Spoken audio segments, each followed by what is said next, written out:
तो चलिए नमस्कार। आज हम लोग शुरुआत करते हैं एक नए टॉपिक के साथ जिसका नाम है पर्वत। तो सबसे पहले जानेंगे पर्वत की परिभाषा के बारे में, इसकी परिभाषा क्या है। उसके बाद हम लोग जानेंगे पहाड़ी किसे कहते हैं, पर्वत श्रेणी किसे कहते हैं, पर्वत श्रृंखला किसे कहते हैं। उसके बाद हम लोग पर्वत के प्रकार के बारे में पढ़ेंगे, जिसमें ब्लॉक पर्वत क्या है,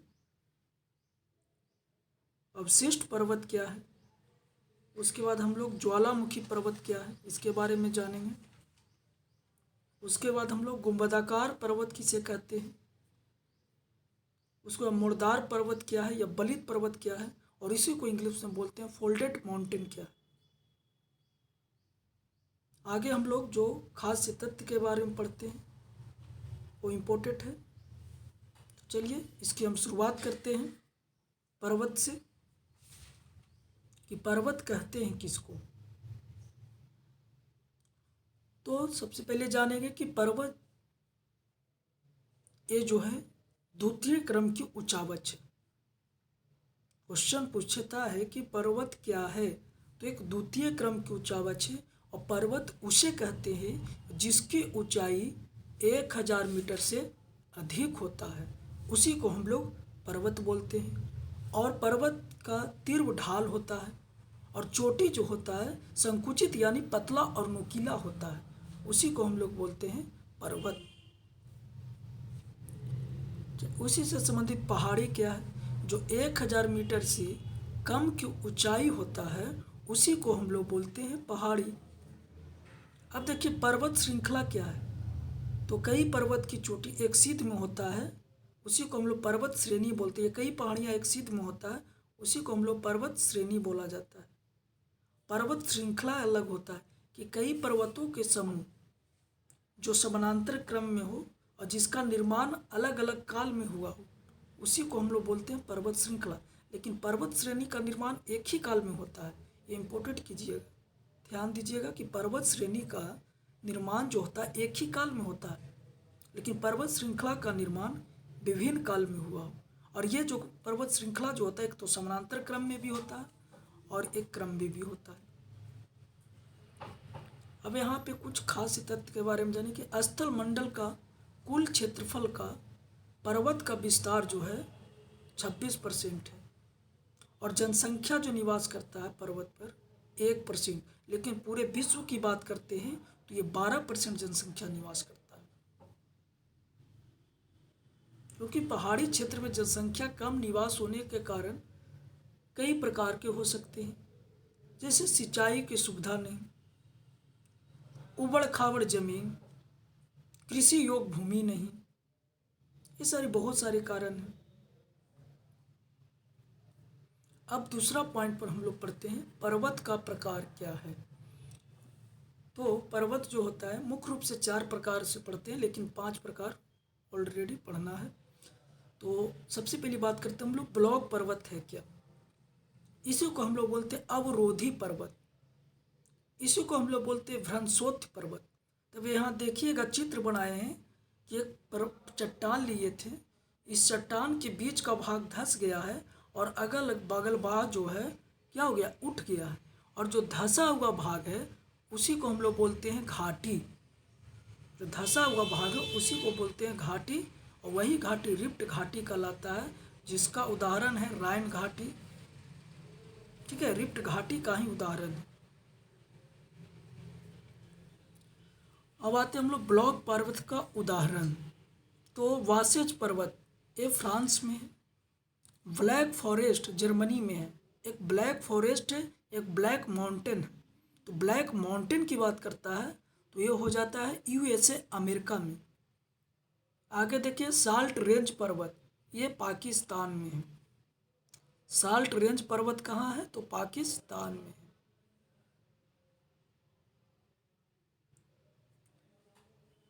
अगला देखिए सियरा नेवादा, ये कैलिफोर्निया में है और विश्व का सबसे अधिक विस्तृत ब्लॉक पर्वत का उदाहरण है। विश्व का सबसे अधिक विस्तृत ब्लॉक पर्वत का उदाहरण के नाम बोलता है, तो आंसर क्या हो जाना चाहिए, सियरा नेवादा जो कैलिफोर्निया में स्थित है। आगे हम लोग देखते हैं अवशिष्ट पर्वत क्या है। तो वैसे पर्वत को बोलते हैं जिसकी लगातार अपरदन के फलस्वरूप या घर्षण के बाद जो अवशिष्ट बचा होता है उसी को हम लोग बोलते हैं अवशिष्ट पर्वत। जैसे विंध्याचल पर्वत, ये भारत को दो भागों में बांटता है, उत्तरी भारत और दक्षिणी भारत में। अरावली पर्वत, सतपुड़ा, महादेव, पश्चिमी घाट। सतपुड़ा की सबसे ऊंची चोटी धूपगढ़ कहलाती है। अरावली की सबसे ऊंची चोटी गुरु शिखर होता है। अब देखिए एक यूरोप में पेनाइन पर्वत है, फ्रांस में, वो भी एक अवशिष्ट पर्वत का उदाहरण है। अल्पेशियन पर्वत जो नॉर्थ अमेरिका में पड़ता है, और ये भी एक अवशिष्ट पर्वत का उदाहरण है। ठीक है, पश्चिमी घाट, पूर्वी घाट, ये सब जो है अवशिष्ट पर्वत का ही उदाहरण है। पारसनाथ पहाड़ी जो झारखंड में है वो भी अवशिष्ट पर्वत। हाँ, एक ध्यान दो, नोट करके लिखें कि अरावली पर्वत जो है किस युग की चट्टान है। तो प्री कैम्ब्रियन युग का चट्टान है या कैम्ब्रियन युग का चट्टान इसको बोलते हैं। तीसरा पॉइंट पर हम लोग पढ़ेंगे ज्वालामुखी पर्वत। तो वैसे पर्वत को बोलते हैं जो लावा तथा अन्य पदार्थ तथा राख के आदि के निष्कासन से इसका निर्माण होता है, ज्वालामुखी पर्वत कहते हैं। एग्जाम्पल में हम लोग किलिमंजारो पर्वत जो अफ्रीका में है,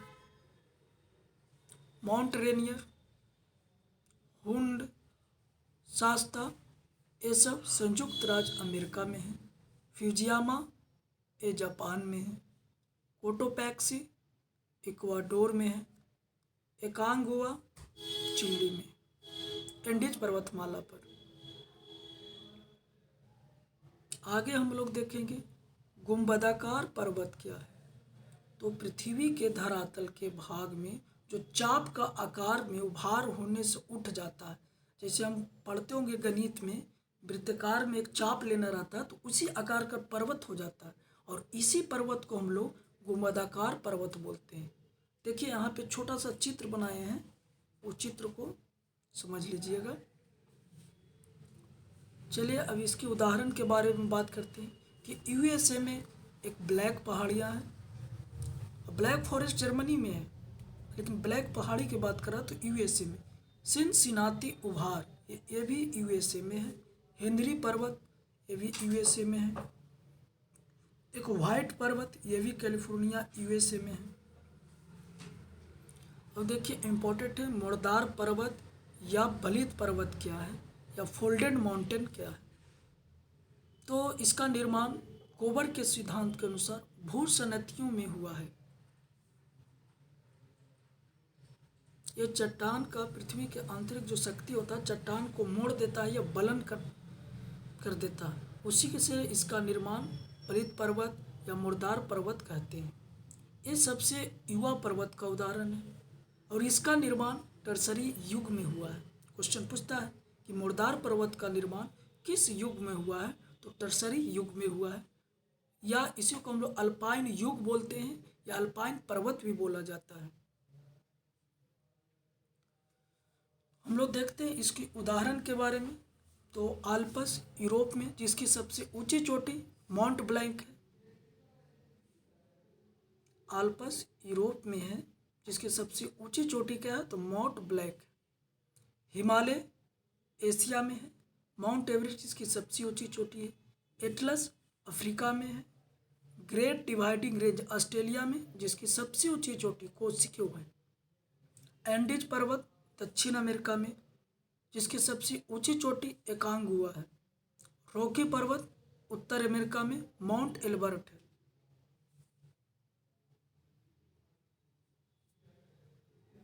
अब हम लोग खास तथ्य के बारे में पढ़ेंगे कि गोलन हाइट्स कहाँ है, तो सीरिया में।